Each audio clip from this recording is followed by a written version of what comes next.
राजा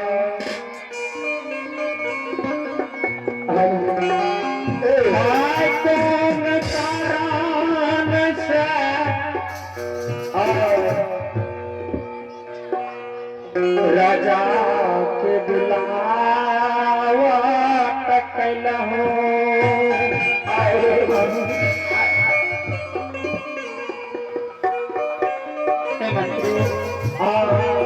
बड़ा खुशी के लिए राजा साहब। हे राजा साहब, हम आए तो बड़ा खुशी के बात छे। बोलिए आए खातिर आप लेके बोले लो खुशी की बात छे। अहाँ ने देखे छिए आवली कते हलचल मचे छे।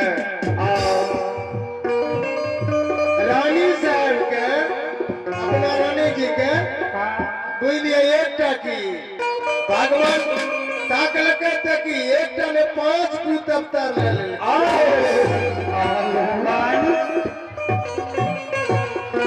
मंत्री जी हाँ बोलिए राजा साहब। हरे जय पुत्र पुत्री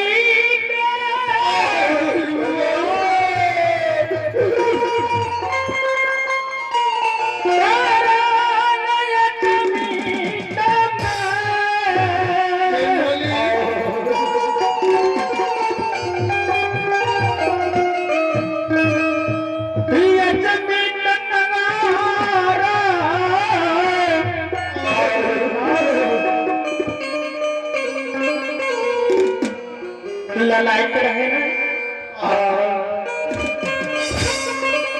आई बहुत शुभ समाचार सुनैला भगवान से प्रिय चालिया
बाबा धर्मराज के दरबार में पप्पू राम जी के सपुत्र है प्रकाश कुमार और कुमार जी की तरफ से शानदार बाबा धर्मराज के दरबार में और 21 रुपया का दान है। महान दानी श्रद्धालु बाबा धर्मराज की ओर से लाख लाख आशीर्वाद।